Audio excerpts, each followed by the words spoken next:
Hey guys, my name is Meow, and DMRs have never really been all that impressive in Rainbow Six Siege. I would argue that for the longest time over the years, they have probably been some of the least popular weapons in the game amongst the community, and for good reason. They do have some redeeming qualities to them, don't get me wrong. They have a high damage output, they require a fair amount of skill and finesse, and so you would assume that that would kind of appeal to a subset of the community, but by and large, almost everyone avoids them because there's just simply better options out there, significantly better options. And so when Ubisoft made the announcement that they were going to be buffing the DMRs by increasing their destructibility, I just kind of rolled my eyes and thought to myself that there's no way that that is going to be enough. They have so many other weaknesses holding them back that being able to open up a hatch just isn't going to make them a viable choice. To my surprise though, I was 100% wrong. They still have some weaknesses, and we'll get to that here in a second, but Ubisoft has been slightly buffing and improving them over the last couple of years, and it's accumulated to the point where I now think that in some situations and for some playstyles, players are really going to enjoy this class of weapon now.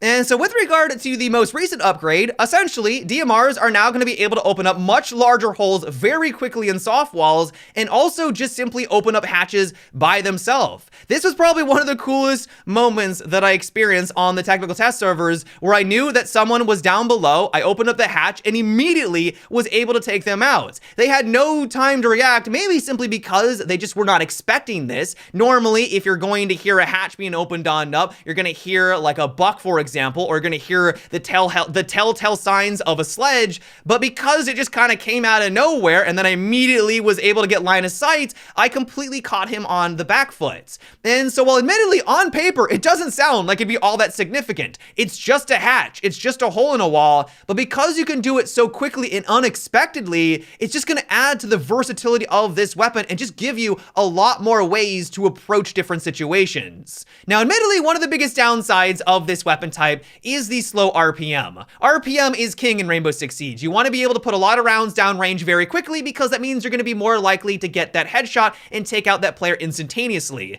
And that is still going to be a weakness here, but I'm finding it's not nearly as bad as I remembered it to be, simply because you do have an incredibly high damage output. You guys are going to notice throughout today's video that I'm basically dropping people almost instantaneously, or seemingly so, because this thing does so much damage. The 417 in particular, if you're going against a 3-speed or a 2-armored operator, it only requires 2 shots to be able to drop them, as long as you're able to hit them in their body.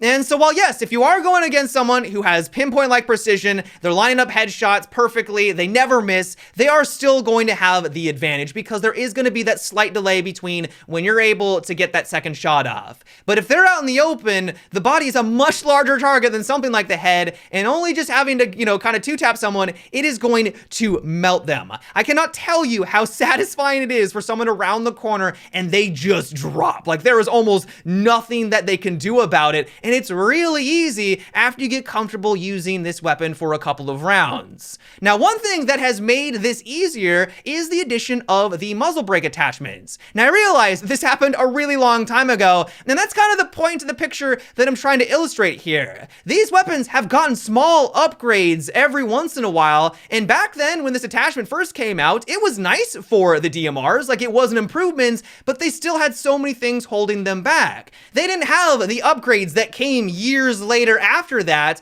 and so yeah, it was nice back then, but it just wasn't enough. Today though, that's no longer the case. Alongside the destructibility improvements and the damage output that we just talked about, having a pinpoint-like precision on something that has almost no recoil whatsoever means that lining up that consecutive shot back to back is going to be incredibly easy. Another great improvement, at least with the 417, is that it now has more rounds in its mag. They bumped it up from 10 to 20. This is just a straight upgrade. It's going to give you more wiggle room. You're going to have the rounds to go against and take out multiple players before you have to reload. If you're just simply missing, because let's be honest, no one's perfect. You're going to miss your shots, and having a few extra before you have to go through that animation is just going to be advantageous. The final thing, and I don't know if this is the way that they've always worked or if this is something that Ubisoft patched in later, but they have amazing hipfire accuracy to the point where it's almost confusing why they are so accurate. Now, you might be thinking, well, why is this important? Aren't you supposed to use these weapons at long range? And that's a decent argument, but also you have to remember that Rainbow Six Siege, at the end of the day, is a very close quarters game. You're gonna have to get into the building. You're gonna have to close the gap, and having something that allows you to excel up close at least a little bit more than you would if it had just a giant bloom to it is going to push things into your favor. And so I realized that by itself, this isn't much of a deal breaker. Hopefully you can understand and see the picture that I've been painting throughout today's video. You have amazing hipfire accuracy, incredibly high damage output that is assisted by an attachment that they added a while ago that makes these weapons laser beam-like. You have more rounds at your disposal, and then the cherry on top that makes these weapons incredibly versatile is that increased destructibility. It's all of these small little improvements over the years that have accumulated to the point where we are today, where I'm having an incredible amount of fun with this weapon type. Now, that doesn't mean that all of them are the same though. You may have noticed throughout today's video that I was focusing and using a lot of Lion, and that was because I felt like his gadget worked really well in tandem with this, but also because I wanted to use his weapon specifically. With someone like Maverick, it's halfway decent, but it only has 10 rounds in a mag, and on top of that, his entire kit already revolves around making holes in walls and also opening up hatches. You really don't get a whole lot more by using this compared to his other option.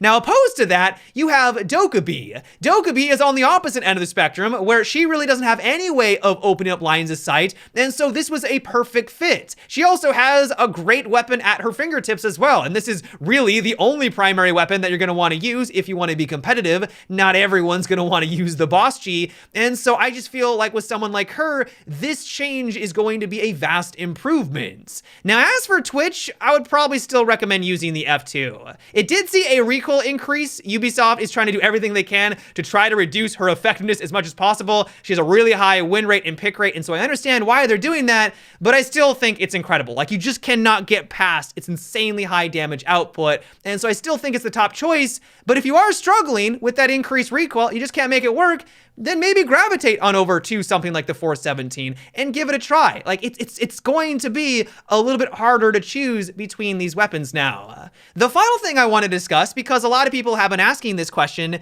is what kind of optic do you use on these weapons? My first initial impressions was, well, of course, you're going to want to use the higher optics. These are meant for long range. Why would you use anything otherwise? And while that does suit it perfectly, you're going to have that great precision. These are a long range weapon at the end of the day. Don't feel too scared to try some of the lower optics and play a bit more aggressively. The one thing that I was starting to realize is that while those higher optics obviously are going to be great for that precision and lining up headshots at a distance, and with that low recoil, it's going to make it easier, but I feel like the real strength and kind of where you want to be aiming with this is for the body. Just like with shotties in Siege, you're not going for the head, you're trying to hit them center of mass because that is going to deal the most amount of damage. That is how you use those weapons properly, and I feel like that's similar here. Granted, I did feel like maybe I was learning some bad practices by not always going for the headshot, and that is one thing that you have to take into consideration,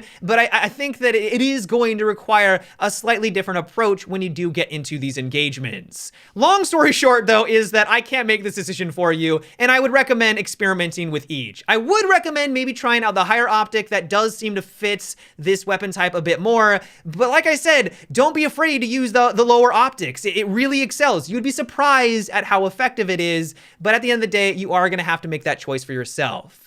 And so in general, all I wanted to say is that when this patch goes live for everyone, is that I highly recommend that you give these weapons a try. They're going to take some time to get used to. They are not perfect. They still have weaknesses, but I think that many people, and I was included in this, just completely wrote them off because our first impressions of them were not good. They've slowly gotten better over the years, and I think they're finally at a point now where they're in a much more balanced state. I don't want to go out and say that all of a sudden they're going to be the most competitive option and everyone's now going to be using them, because I don't think that's going to be the case. They're still going to be niche and selective, but if you haven't used them in quite a while, you might be surprised at how much fun they are to use. Let me know what you guys think about these upgrades though. Do you agree with me? Do you still think that they're weak? Do you think that Ubisoft needs to try to improve them in some other capacity? Give me your guys' thoughts down below. But yeah guys, that is it for today's video. I hope you enjoyed. I've been having a ton of fun with the technical test server. I cannot wait for you guys to get your hands on this update. I think that many guys are going to enjoy this new content, and so hopefully that is the case. But yeah guys, until next time, Have a good one and take it easy.